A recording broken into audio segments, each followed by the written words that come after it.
I remember that beginning typing class as if it were yesterday. I was lucky enough to have Miss Purcell as my teacher. She taught us much more than typing. She was teaching us to get along in the business world, and typing was only a part of it. All right, class, stop typing, please. Before we go on with the next exercise, I'd like to make one of my little speeches. This is your first course in preparing for an office job. You're starting a new career. It can be fun, or it can be hard. It all depends on the way you look at things, your attitude. For instance, you'll be working in an office. Well, don't forget the golden rule works there just as it does anywhere else. Treat others as you want to be treated. Here's how it applies to an office. First, of course, know your job. Enjoy it, but also enjoy the people that you're working with. Be considerate of them, and be considerate of your employer.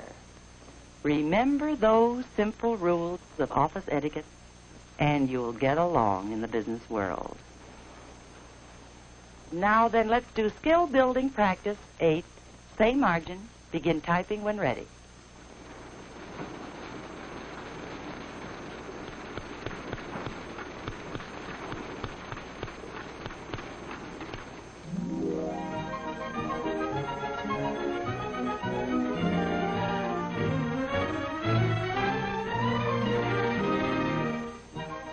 It wasn't till I got my first job that I really began to understand some of the things Miss Purcell told us.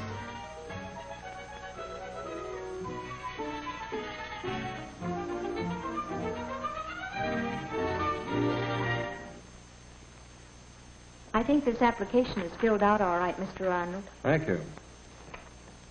I see you're a student of Miss Purcell's. We've a number of her former students with us. Her recommendation means a great deal here. I enjoyed being in her classes. You did very well on your test. Can you start Monday morning? Monday morning? Oh, that would be wonderful, Mr. Arnold. We're a small organization, Miss Spencer. We find that getting along with people is pretty important. Do you think you can do that? Oh, yes, I think I can. Fine. We'll see you Monday. I believe your coat's in the outer office? Yes. And thank you. I was a little worried about that first job. I guess everybody is. But Miss Purcell's advice kept running through my head. First of all, know your work. Enjoy it. And also enjoy the people that you're working with. Be considerate of them. And be considerate of your employer. Remember those simple rules of office etiquette, and you'll get along in the business world. I planned to get there early that first day. I wore my good suit because it was plain and neat and seemed just right for an office.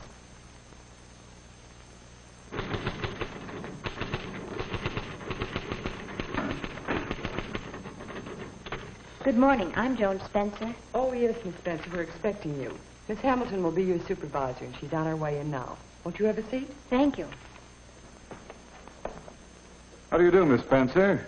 Ready to go to work? I'm looking forward to it, Mr. Arnold. Good morning. Good morning, Miss Hamilton.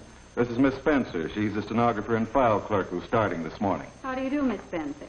I understand you're one of Miss Purcell's students. Yes, I was graduated last semester. I know her quite well. I'll show you where to leave your things, and then we can get to work. All right. Girls, this is Miss Spencer. Miss Hamilton and Mr. Arnold certainly set a good example of courtesy for us to follow. This will be your desk. This book contains some of our forms and procedures. Study it a while, and then we'll start you on your first assignment. All right.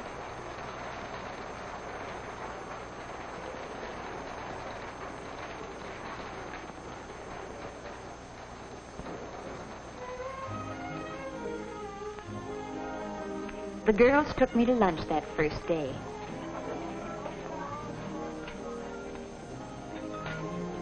It looked like it wouldn't be hard to follow part of Miss Purcell's advice. The part about enjoying the people you're working with.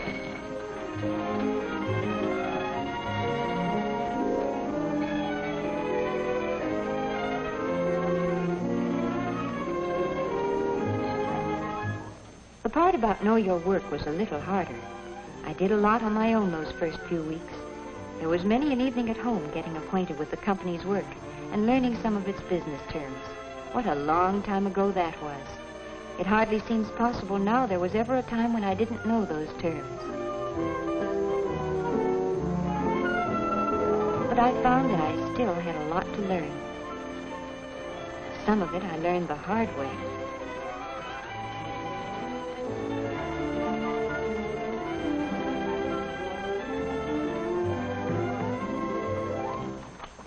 Thank you, Miss Spencer.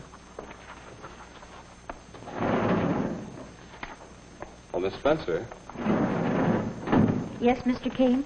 This letter that you typed this morning, I believe there was a mistake here. Oh? It doesn't seem to make sense. I can't remember just what word I used there, but I don't think I could have said this. Oh, yes, Mr. Kane, that's what you said. I have it right in my book. Well, suppose I give you this paragraph over again. Yes, sir.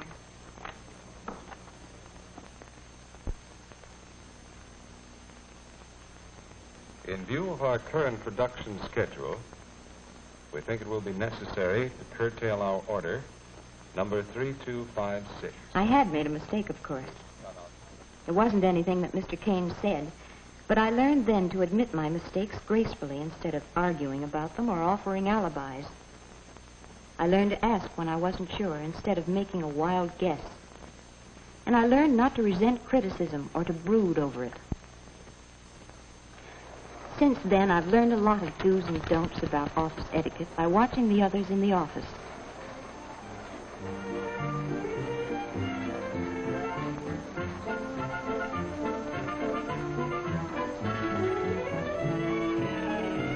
I learned that Miss Purcell's short sentence, "Be considerate of your employer," could cover a whole multitude of things.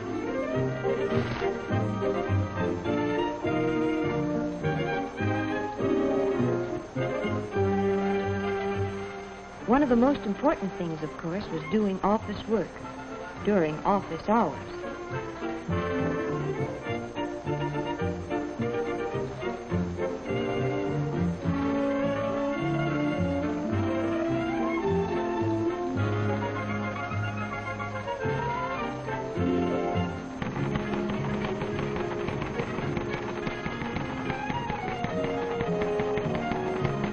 I found that writing personal letters didn't help to get the work done.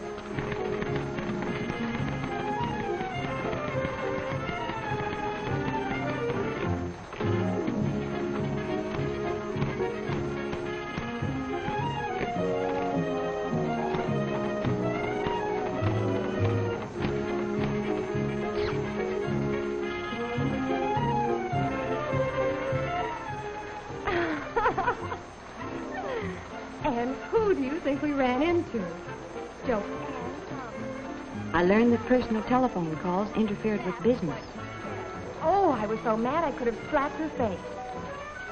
No. You wouldn't think she was that kind, would you? Why, that little cat. I learned that it's only fair to plan your personal life so that you're always able to put in a full day's work.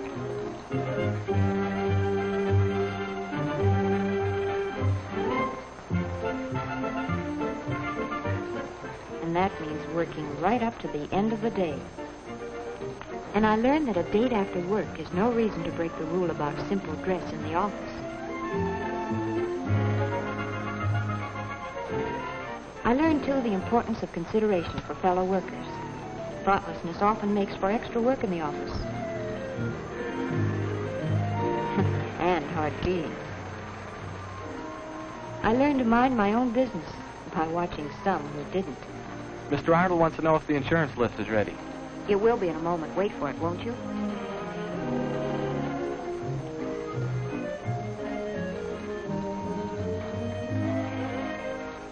You know you shouldn't do that, Jimmy. Do what?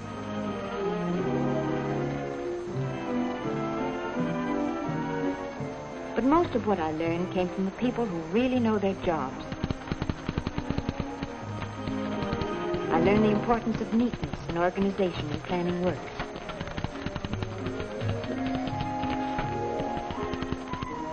And even though I kept getting more things to take care of, there were times when I could help others, and times when they would return the favor. All these things became even more important when I became Mr. Arnold's secretary. His work included public relations as well as personnel, so I had plenty to do. I had more contact with people outside the company, and I learned the importance of consideration for them, too, and especially courtesy on the telephone. Good morning, Mr. Arnold's office. He's in conference just now. This is his secretary. May I help you? The Acme Printing Company. Oh, yes. Yes. No, that order was for 20,000. May we expect it next Tuesday? Oh, that'll be fine, Mr. Dahlmeyer. Yes, goodbye. Good morning. My name's Herbert Forbes. I have an appointment with Mr. Arnold. Oh, yes, Mr. Forbes. Mr. Arnold will be with you in a moment. He asked that you fill out this application blank. You may sit at the table over there.